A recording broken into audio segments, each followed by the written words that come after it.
बड़ी खबर यह आ रही है कि चेक गणराज्य के वित्त मंत्री का पुतिन पर अब तक का सबसे बड़ा बयान सामने आ गया है। पुतिन का दिमाग सोवियत समय के केजीबी के हिसाब से चलता है। यह कहा गया है केजीबी के विघटन के बाद भी पुतिन सोवियत संघ की कामना करते हैं। अभी भी पुतिन यूक्रेन को एक अलग देश नहीं मान पाए हैं।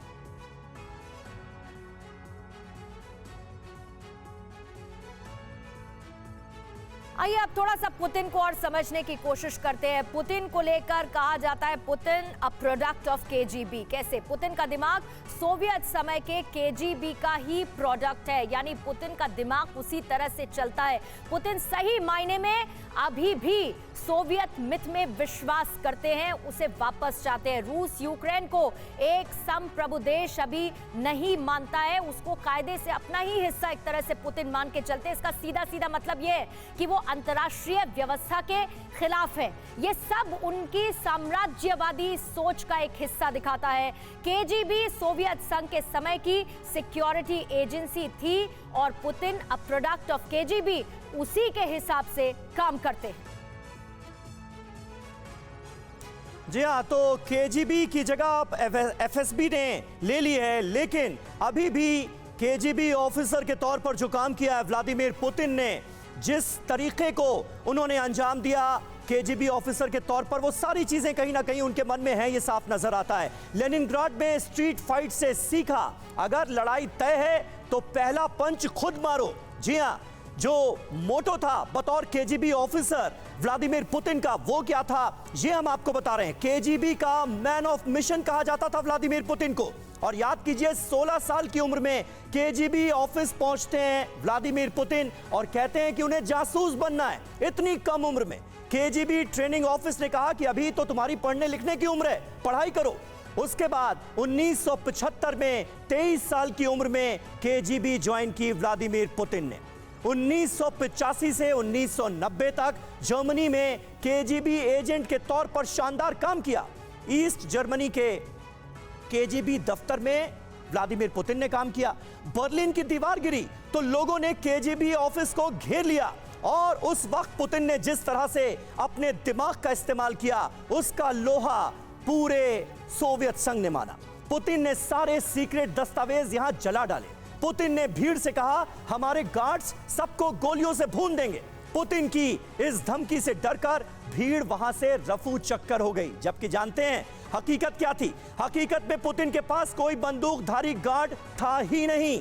25 मई 1998 को फेडरल सिक्योरिटी सर्विस के वो प्रमुख बनते हैं और उसके बाद कामयाबी की सीढ़ियां जिस तरह से व्लादिमीर पुतिन ने चढ़ी, वो अपने आप में इतिहास है। अब सर्वशक्तिमान पुतिन आखिर ऐसा क्यों है? दरअसल 1999 में पुतिन रूस के प्रधानमंत्री बने और उसके बाद रूस के प्रधानमंत्री के तौर पर उन्होंने काम करना शुरू किया। 1999 में ही रूस के कार्यवाहक राष्ट्रपति पुतिन बने।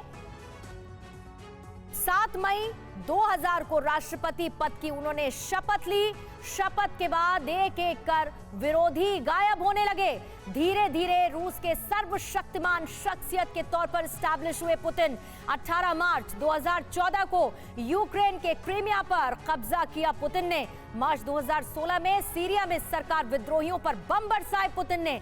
संविधान संशोधन किया, जिसके बाद 2036 तक राष्ट्रपति बने रहेंगे पुतिन और खुद को मैन ऑफ मिशन भी कहते हैं पुतिन। आशीष हमारे साथ बने हुए हैं। आशीष, अभी कुछ डिटेल्स हमने दिखाई केजीबी से जुड़ी हुई पुतिन को लेकर।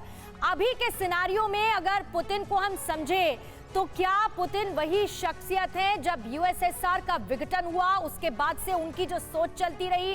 केजीबी जब सबसे पहले उन्होंने ज्वाइन किया, यानी आज के पुतिन के एक्शंस जिसका आधार केजीबी की वही सोच है जिससे उन्होंने शुरुआत की थी।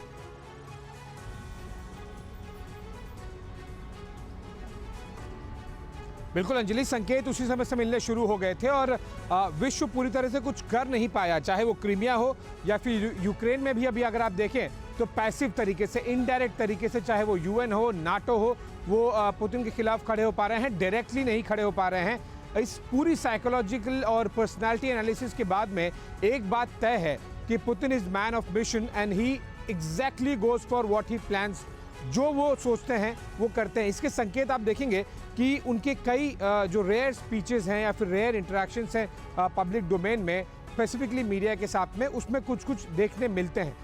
एक और बात जो हमें प्रोफाइलिंग में भी देखने मिली थी कि वो कहते कम हैं और करते ज़्यादा हैं। वो बहुत ज़्यादा बयानबाजी नहीं करते हैं, बहुत ज़्यादा जो अपने प्लान ऑफ एक्शन है उसको लेकर वो दुनिया को बहुत आगाह नहीं करते हैं, बहुत ज़्यादा डिटेल्स डाइवर्ज नहीं करते हैं, और इसीलिए बहुत मुश्किल होता है वेस्टर्न कंट्रीज़ को, नाटो को या फिर यूएन जैसी इंस्टीट्यूशन को उन्हें भांप पाना, उनके एक्शंस को प्रिएम्प्ट कर पाना। और यही वजह है, चाहे क्रीमिया हो या फिर यूक्रेन या फिर अब मोल्दोवा, उनके एक्शंस को प्रिएम्प्ट करके पहले से ही भांप कर उसे रोक नहीं पाया है यूएन और नाटो और अमेरिका।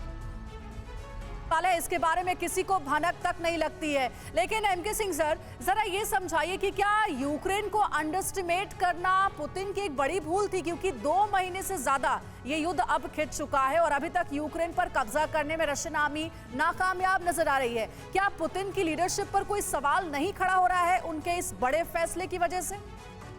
ऐसा है, जरा ध्यान दीजिए, उन्होंने अंडर एस्टिमेट बिल्कुल नहीं किया था, लेकिन हाँ, उन्होंने नेटो को अंडर एस्टिमेट जरूर किया था। और जो ये देश जिस तरह से इकट्ठा हुए हैं जब से युद्ध शुरू हुआ है, तो फिर स्थिति अलग बनी है। और जिस प्रकार से युद्ध से पहले कोई भी मदद नहीं दी गई यूक्रेन को, मिलिट्री मदद, उसके बाद अचानक सारे देश इकट्ठे होते हैं और फिर बारी बारी से साजो सामान देना, सप्लाई करते हैं, इससे स्थिति बदली है।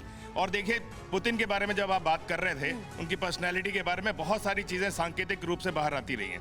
एक और उनकी चाल को लेकर बात चली थी कि उनका एक दाहिना हाथ नहीं हिलता है, क्योंकि वो उनकी आदत में शामिल हो गया था। जब केजीबी में थे, जो पिस्टल रखते थे, तो वो उसका, इसको बोलते ही हैं केजीबी स्टॉक। तो ये मैं इनके बारे में एक दिलचस्प बात पढ़ रहा था। फिक्र आपकी, सोमवार से शुक्रवार रात 9 बजे सिर्फ TV9 भारतवर्ष पर।